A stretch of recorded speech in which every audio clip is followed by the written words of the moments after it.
Guys, it's episode 94, and it's patch 12.18, and that means this is the world's patch. So everything is going to be played right here on this bad boy. Worlds is less than 2 weeks away. Play-ins start this week? 29th. 29th, okay. And yeah, so that's pretty exciting. I don't know if many people watch play-ins because those are the worst teams, but like... Bro, RNG is in play-ins, and you know they're a fucking good-ass team. So it's gonna be interesting. Yeah. So yeah, maybe in the next few weeks we'll be talking about Worlds a little bit more. And as far as last week, sorry we didn't have a Friday episode. As we said, Tyler was moving, had some internet issues. It was Comcast. If anybody has Comcast, they fuck you. Yeah. And they suck. Yes, they're dumb. The gist of it is I moved into a new apartment. And they never took the signal dampener off of the one that I moved into because the other resident here had Comcast because my entire apartment's wired for Comcast already. But they never took the little signal scrambler or blocker or whatever it is. They never took it off. And so my internet was completely unreliable. Couldn't stay connected. Speeds were slower. You know, they would come in and out or they'd be slow as shit. But it's fixed now, so we're here, ready to deliver the episodes as promised. Yeah, we're good. So we will for sure have another episode this week. Might not be a champ review. There are some pretty juicy. Well, we already mentioned that, or they already mentioned they were going to be doing some Syndra changes, a mid-scope, and those changes started to come through. So we'll be going into in-depth look at those. But today we're doing patch 12.18. But before that, of course, we're going to do some Q&As. We're going to go back 2 weeks to episode 92, the last patch episode. We had some recent submissions on that. And again, our question was, which champions are you wanting to see be played at Worlds this year? And Trent wrote in and said, the Omega Wombo combo, Gnar, J4, Ori, Misfortune, Seraphine. Just the Jarvan, the Narvin, they used to call it the Narvin. Yeah. That alone was really fucking gross. But I mean, like...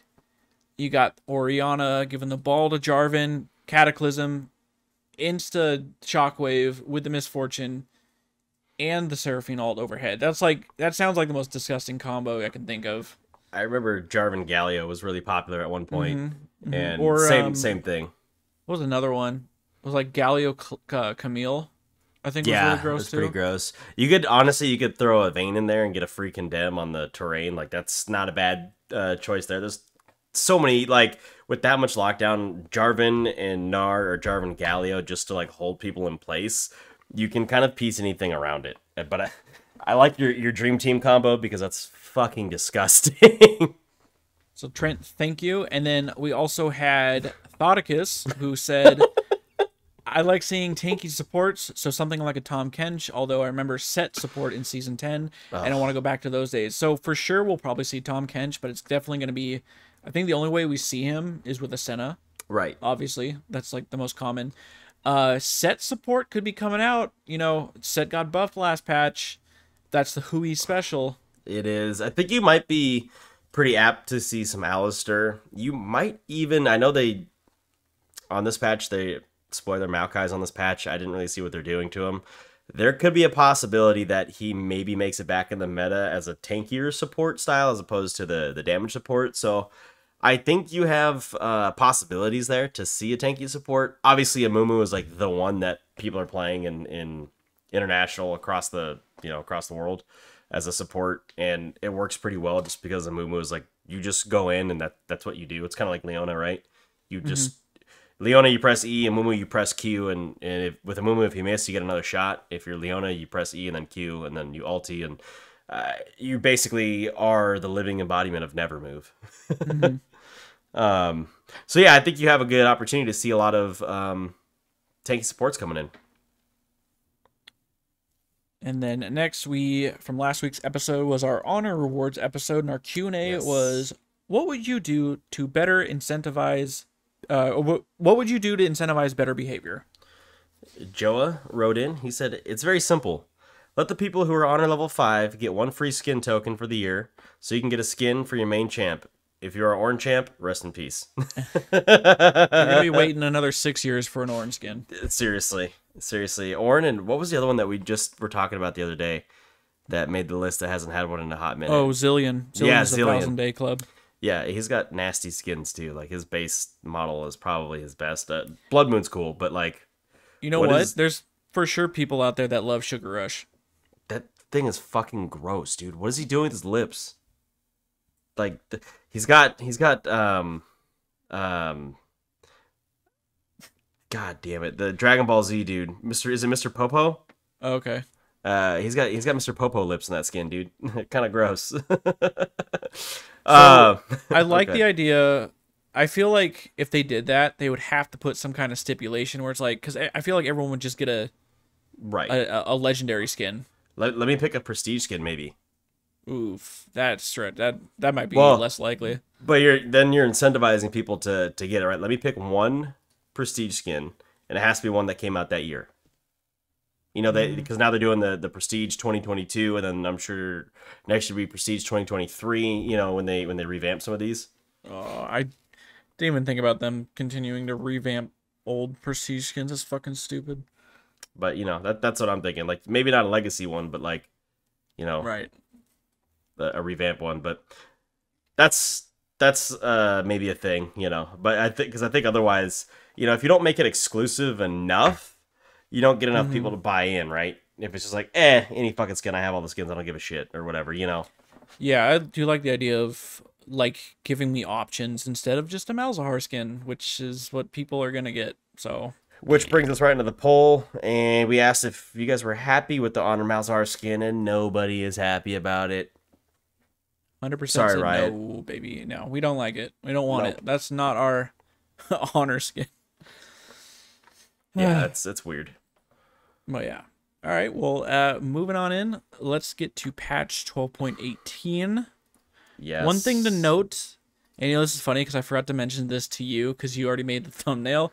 They fucked up on the graphic. Originally, there was supposed to be a Nasus buff, and there's no Nasus buff this patch.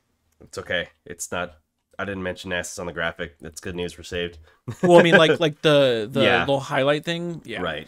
I don't know why they let that go through. Apparently, you know what? I can fix it, actually. I'll fix it after we record. It's just frustrating because, like, I always go through the comments on the Reddit posts, and a Rioter was there saying, like, oops, it got pulled from the patch. And I'm like, man, and for anybody who didn't know, I do believe it was a Wither buff. So, yeah, it was pretty gross. Like, I think the slow and got increased. So that's disgusting. I just have been hearing rumors of Nasus support, like... if you could max Wither as Nasus support, and what is Zeri or Sivir gonna do? Right, they're not running, or they're Kalista, definitely not running. They're like, shit. Yeah, it just seems like an OP idea, but I don't think it would. Whatever. So that got pulled. But anyways, mainly looking at mostly nerfs, couple adjustments, and then the buffs that I quickly just glanced through some of these. The buffs are pretty minor. Right. This is like a very. Like, again, the last few patches have been progressively, like, getting smaller, and they're more fine-tuned. Right. I am starting to see Thresh on this list. That's true. And also, the Lee one is just, like, I read the description of why they buffing Lee, and it's a laugh. But other than that, we got the Fright Night skins coming out. Fucking great. Yeah, a.k.a. the Nightmare Before Christmas skins. Wait, where's the... Oh my god. Fucking crab dude. Oh my god. Urgot? Yeah, where's the Urgot skin? I don't know. Oh, it says it on here. It's just not on the graphic. It does say Fright Night Urgot. Come on, at the bottom, but it's just not on the graphic. Yeah, they someone must have forgot to put this shit together, or someone put a lot of work into it, and they're like, all right, fuck it. God, that Azir skin is just not... I'll get the Renata one, though. Don't worry about it. Yeah, I'll probably get the Trundle. They're all good, but right. I don't care about Ashen Slayer Silas. Yeah, except for that one. That one's. I think we may have talked about this on an episode. Yeah, they knocked it out of the park with about Azir. Yeah, they killed it with the Pikes. Pantheon was like and then this is like Yeah, I think we've talked about it. It just feels repetitive in the design of these skins. Like they're just reusing what they've used in the past, and it feels kind of. Why can't they just make different, unique ones? Because they can't. I don't know. It like kills the whole like prestige or not prestige, mythic aspect of it. Like, and now it's just another skin line. Like, come on, Riot. Yep, bro. No, I agree. But anyways, let's get right into it. We got the champions first. Everyone's favorite support champion getting an ADC buff, Ashe, getting the Q bonus attack speed increase. So the reason here, while Ashe has recently gained popularity as a support, her power hasn't been quite up to par with other marksmen. We're increasing her damage to help her shine a bit more in a meta that lacks utility ADC options. So she's getting actually quite a big buff at the max rank of her Q, but it's a Q buff. It went from 20 to 40%. It's going to be 25 to 55% attack speed when you activate the Q. That's pretty big. It's pretty huge. It's pretty fucking huge. I don't know if that's... I don't think... Well, I mean, I guess... I mean, Ashe support sure is the volley spam and that slows and blah, blah, blah. But I mean, like, I guess if you have the Q activated, it'd be a pretty not bad matchup into, like, Zeri, where you can just constantly slow her down. But you're not going to be hitting... I don't think you're going to be hitting ults on that either. Well, Sivir has spell shield, and then, like, Zeri's just so fucking quick. Like, you don't think you're going to land anything. Right. I don't know. I'm with you. Hecarim, who's mega OP, is getting a nerf. Base stats, base health was 650, now it is 625. Q physical damage AD ratio is going from 95% to 90%, so not a lot. And then the increased damage per stack was 4%, with 6% per 100 bonus AD. Now it is 4%, and scaling with 5% per 100 bonus AD. So very minimal. And then W, the percent of post-mitigation damage healed was 30% with 22.5% per 100 bonus AD. Now it is 25% and 2 per 100 bonus AD. And it says, note, remains halved for damage not dealt by Hecarim. So jeez. small sustained nerf on that. I don't think it's too bad. No, I don't think it's too awful. They clearly overdid it a little bit last time, so they had to kind of reel it back in a little bit. I think like the biggest thing with him is his clear speed is so fucking good. Right. So like he'll come out like level 3 so quickly, and then you can fight whoever at the fuck it. I'm trying to think of another champion that can like out duel him level 3. Like especially if his Q's max stacked. And he's just chilling there, like, fighting you in River. Like, I don't think you're going to win against a Hecarim. The only one I can think of is possibly Lee Sin. Because he's a really good early duelist.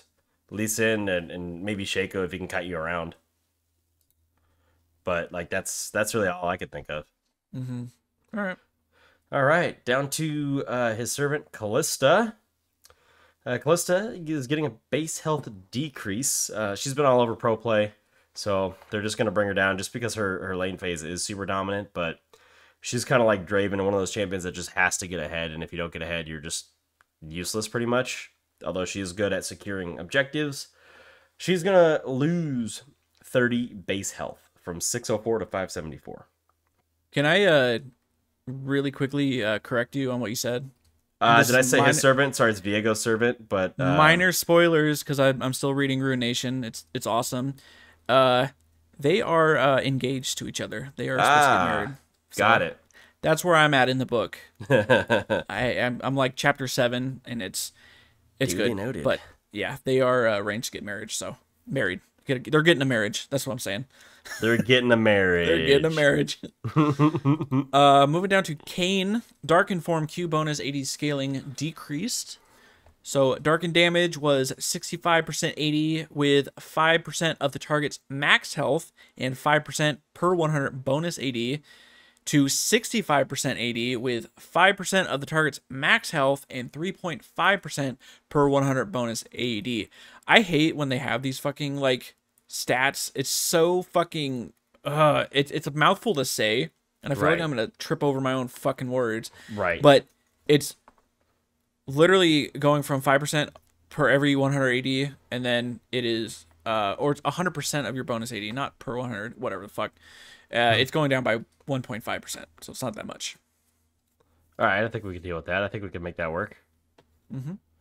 Okay. As we said, peace in on this patch. Peace in getting a health growth increase and a W lifesteal and spell vamp increase. Read the first sentence. Would this even be a world's patch without a Lee Sin buff? Jokes aside, Lee is in a great spot. He hasn't seen much play in pro recently and has been struggling quite a bit in solo queue, so we're giving this fan and pro favorite some high skill level skewed buffs to help him find his place once again. And I mean, realistically, yeah, when this champion can execute what he needs to execute, it's pretty fucking fun to watch. Oh yeah, for sure. For sure. We all remember Insec. So, you know, it's just one of those. So the base stats on his health growth, he was getting 99 per level. It's not going to be 105. So an extra 6 health per level. It's only going to round out to 78, I think, at max. It's like, yeah, it's a little bit of, just a slight push. It's really what that's good for is like his early levels, like you said, level 3, level 4, level 6, you know, where he's getting a lot more, where it means a lot more. And then the W, the Safeguard / Iron Will. So the Lifesteal and Spell Vamp was 5 to 23%. It's going to scale up to 5 to 27%. So just a little bit more. Giving him a little extra late game stuff. Right. That's a lot of sustain. Like, I'm down with it, though. Moving on to Lulu. W bonus movement speed decreased, disable duration decreased, and cooldown increased. Man, she's getting hit right in the fucking... So movement speed was 30%, now it is 25%. The disable duration scaled from 1.25 to 2.25. Now it is scaling from 1.2 to 2 seconds. And the cooldown was 17 to 13, and then it is getting increased late, and is now 17 to 15. I mean, this is like, I think aside from like Yuumi, which Yuumi already got nerfed in the healing aspect. I think Lulu is like the next best enchanter, and so she's getting hit fucking hard. All right. I fucking hate playing against Lulu, so it's nice to see. I don't like playing her. I don't like playing against her. She bores me. So I'm happy to see that she is going to make she might not make an exit, but she'll be played, but she's gonna be way less priority, I think. Right. Maokai, here's one of the bigger changes on this patch here. So the passive heal is decreased, the Q bonus damage to monsters is increased, and the E AP scaling is decreased. Maokai's update has been transplanted to the Rift successfully, taking root not only in support, but in top as well, which was our main goal. He's been struggling to branch out into the jungle, so we're giving him some jungle-oriented buffs. Yeah, I don't even want to read about their puns. Sorry. I started to read that. I was like, yeah, I'm not going to read that. Freak must have wrote that fucking thing. Exactly. So the passive, the Sap Magic. It was 4.8 to 14% based on level healing. And it's going to be 4.5 to 12%. So not a huge nerf, but definitely a nerf. The Q Bramble Smash had bonus damage to monsters. I don't know if I said Spash or whatever I said, but it's Bramble Smash. Let me try that again, sorry. So the bonus damage to monsters was 40 to 120. It's getting nudged up to 40 to 160, so you're getting 40 damage at every level. That's big, dude. I already felt like the games I played, I already felt like his Q did a lot of damage to fucking monsters, but holy shit. Right, 40 at all ranks? Jesus. That is huge. Love to see it. As a champion like this is fun to play. I love to see it. The Sapling Toss. So the original damage, I'll go through the original and the empowered. So the original, it was 55 to 155, plus 6% bonus health, plus 42.5% AP. Your base and your bonus health are staying the same, and you're just going to lose 2.5% on your AP ratio. Not a lot, just a touch. Not a big deal. Obviously, most people are going to be building Demonic Embrace on this champion, so I think that's what that's aiming at, is like, hey, he's kind of a low AP champion as it is, so they want to kind of keep it that way and not overdo it. The empowered damage it was 110 to 310, so obviously double the base, plus double the bonus health, so it was 6 and 12. And then it was 85% AP, which is where that little 2.5% comes in. You're going to keep the base, you're going to keep the bonus health, and it's just doubling to 40 AP instead. Doubling the 40 to 80% AP instead of the 85%. So that's really where you're seeing it, is on the support drop when you drop it in a bush. I mean, I think still this is really fucking good for him. I mean, I think the only AP item you should be building on this dude is Demonic if you feel like you need to do that little extra burn damage. Otherwise, like, full tank Maokai is really fucking good now. Right. It feels good, and I think you could absolutely play him support. I was actually watching Core JJ's stream, and he was playing him support, and he just fucking runs what the fuck is it, Glacial on him, and you pop that W, and that motherfucker's not moving. Whoever you hit, really, it's Glacial. I think Glacial is just like more superior. It's pretty good. Better than Aftershock. I mean, even the damage reduction on it is so good. Like, I love it. So it's like, sure, you're missing out on like the extra resistances from Aftershock, but right. I feel like as support, you're more. I mean, you're gonna be tanky anyways, right? Sure, you're not getting as much gold because you're not farming, but like, I wonder if we see like farming Maokai Senna bot lane. Oh, that sounds interesting. I could see where you're going with that. That's gross, cool. But I can see where you're going with that. I know. Who knows? But yeah, Maokai, right. I'm excited to play more jungle with him because it feels fucking incredible. Yes. And then there's a couple bug fixes. It fixed a bug that would sometimes cause, Maokai's Q to pull targets closer to him as opposed to knocking them away. Oops. And fix the bug that would cause Maokai's R to be narrower than intended. Another oops. Moving to Misfortune, health growth and AD growth decrease. So attack damage growth was 2.7, now it is 2.5, and health growth was 107, now it is 103. I still think she's still going to be good. Yeah, fuck hopefully, hopefully you see more crit Misfortune. Just because if you fucking land that ulti, dude, and your ulti has a chance to crit, it'll do like 5,000 damage at like full items if someone's sitting in the hole. It's fucking gross. So again, that's where we come with about that J4, Orianna, Gnar, Misfortune, and Seraphine ult. That's fucking mega wombo combo, dude. Let's see it. Yep, it's pretty gross. All right. Next on the list is Naki, little Nocturne. Attack damage growth decreased. I haven't seen a whole lot of Nocturne. I haven't been playing a whole lot of this game, so it's hard for me to speak too much on that.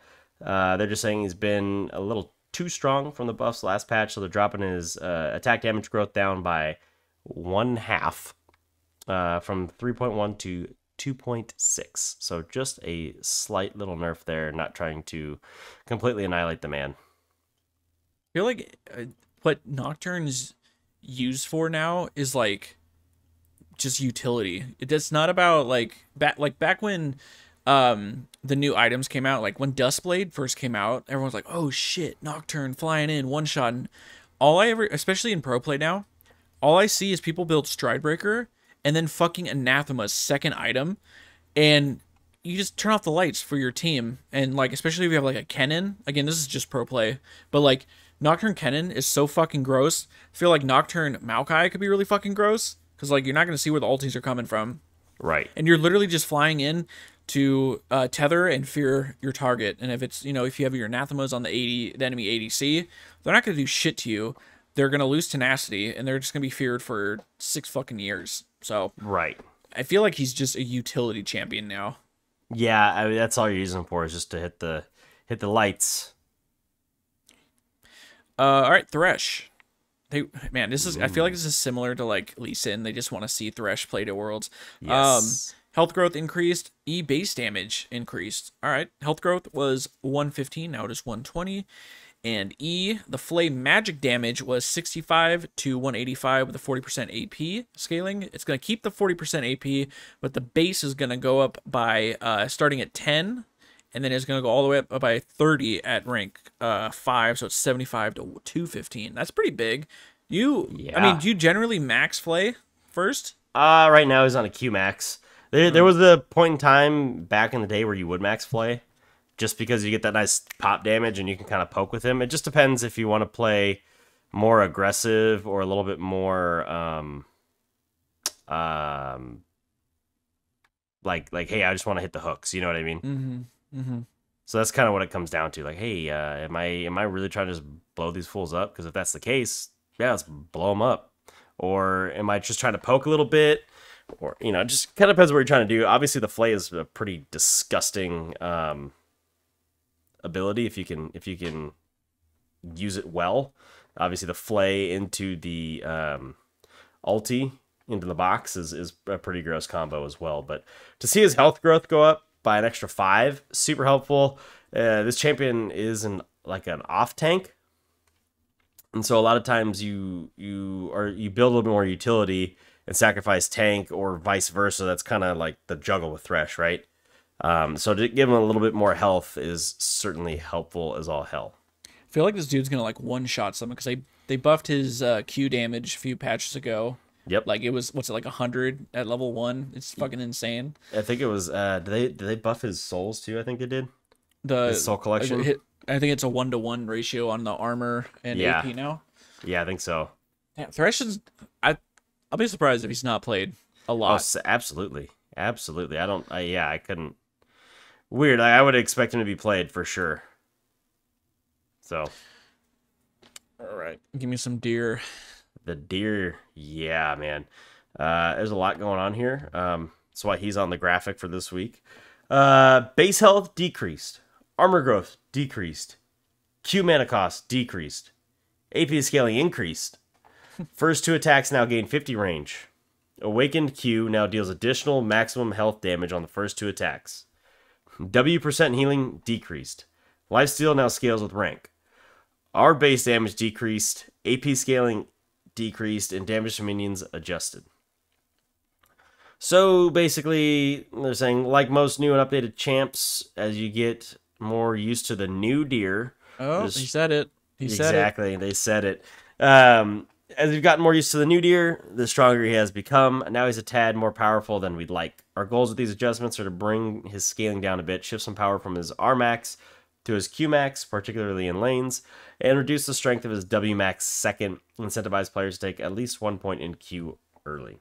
There are builds where you just don't put anything into Q. Right, because, I mean, the Q, I mean, old Tiger, the dot was so fucking strong for, like, dueling people. Now it's 2 attacks, and then you don't get the extra attack speed, you don't get the dot. Then plus Phoenix... Or, excuse me, is it still Phoenix? What the fuck's it called? Oh, it's Wingborn Storm. I mean, just... Arctic Phoenix, sure. Just AoE slow burn field is just... Why wouldn't you? Right. Plus, generally, a lot of the Udyrs are going tank. And, like, just having, like, a massive AoE slow. Yep. A little bit of an AP scaling it's so much better. But what are they doing to the Q? Maybe I want to become a Volibear... Right, what the fuck is it? It's bear. It's basically bear stance now, right? Because it's wild. Yeah, it's Wilding Claw. But yes, it is the Volibear ability here. So let's start with the base stats. Health growth was 106. It's going to 98, and armor growth was 5.2. It's going to go to 4.7. That is actually big in the jungle. So just note that there. The Q Wilding Claw mana cost was 45 to 28 based on level. It's now 20. Big. Just 20. I'm assuming that's at all ranks. Yeah. The empowered lightning strike AP ratio was 0.6 per 100 AP. It's now 0.8 per 100 AP. Added, new, they're calling it Bit of Reach. Udyr's first 2 attacks gain 50 attack range, matching the functionality of his Awakened Q. Also new, Shocker. Awakened Q now deals an additional 2 to 5% based on level, plus 0.03% bonus AD, max health, physical damage on first 2 attacks. You get a little bit more damage. It's not a lot. I'd say the most OP shit is giving him extra range. That's it. That's where it is the range there. That's sick. Moving on to the W, the Iron Mantle. This is old turtle stance. It still does the same thing, more or less. The percent HP heal was 1.2 to 1.5 based on rank. It is now 1.2 across the board. The percent HP shield was 2 to 4%. It's now 2 to 3.5% based on rank. And the lifesteal was 50% flat. It's now 15 to 20% based on rank. I don't understand how they're trying to annihilate maxing W second, but if you're going to give me more lifesteal, I mean, I think I might take that. I don't know. I think they're saying the shield, because it's like when you activate your first 2 attacks, restore. That was like the big thing. Right. It was like, yeah. So it's okay. I think it's gonna even out to about the same. Wingborn Storm. This is the R, the old Phoenix stance. The magic damage was 20 to 110 with a 40% AP ratio. It's now 20 to 100 with a 35% AP ratio. And the damage to minions was 50 to 80% levels 1, 6, 11, and 16. It's now 40 to 85%. So a little lower earlier, a little bit stronger later. Same levels 1, 6, 11, and 16. That does it for champions. No items. Interesting. No item changes at all. Yeah, I didn't even think about that. You're right. Competitive, I guess we can just look over these. It said when autofill protection was initially introduced, support was by far the least popular role. However, role preference have shifted over time and can also vary heavily by region. Around a year ago, we made some behind-the-scenes changes to proactively protect players from autofill if they were queuing for high-demand positions. I play jungle, and I pretty much get my role like 100% of the time, and no one wants to fucking play jungle. So it says, new, selecting a priority role will protect you from being autofilled only in your upcoming game. Removed, guaranteed autofill protection when queuing as support or queuing as fill has been removed. Because again, I think jungle is the least popular role now to play. And then, I think you're right. Unchanged, players will still receive autofill protection for 2 games after having played a game with autofill, while autofilled. All right. Wow. Okay. Behavioral system. I got autofilled last night into an ADC game and absolutely got shellacked by a Yumi MF, dude. I was like, I don't know what the fuck I'm supposed to do to this thing. So, did you ask to swap? No, because the person... Well, here's the part that got fucked up, is the person that played support played Heimerdinger and did nothing to actually do any support, like, at all. And they also didn't play with the team. Like, dude, it's cool if you want to play Heimerdinger. I've never played with a Heimerdinger support, but, like, I'm going to trust in you. And then when he just decided he wasn't going to play with the team and just blame everybody for all the problems, it's like, well, don't give a shit what you have to say because you don't want to play either, so... There we are. Did you link them our honor rewards episode? Maybe I should have. I fucking should have. I actually just muted everybody because they started complaining. I'm like, this is dumb. I'm not listening to this shit. And yeah, it was really annoying because I just tried to go farm a lane because, you know, I had my top laner yelling at me to go farm. And I was like, you know, it'd be great if Diana didn't follow me to every lane and then wait for me to, like, get the minions close to death and take them. Like, I don't know what the fuck I'm supposed to do. How do I get gold in my pocket? I'm playing Ashe. Like, I'm not even asking for anything crazy. But, you know, one of those kinds of things. You just get trolled sometimes, and that's just how the game works. Behavioral systems, nothing really yeah, honored interesting there. Players just show up as recommended. Yes, that's what I was trying to say. Thank you. Mythic content, don't really care. Worlds Clash, don't care. Challenges, don't really care. Unless it's fucking Soul Sweep. Otherwise, I don't care. That's a meme. Bug fixes. Anything in here? Looking. Let's see. Fix a bug that caused certain abilities to be visible and audible from Fog of War. I'm glad we know which abilities those were. Right. Fix the bug. Auction to deal with it. No. Fix a bug with exhaust VFX. To be overridden by Cannon's E. That's interesting. Fix a bug of the game experience. Okay, don't care. Fix a bug that's distorted SFX when leaving. Okay, don't care. That's it, guys. Yeah.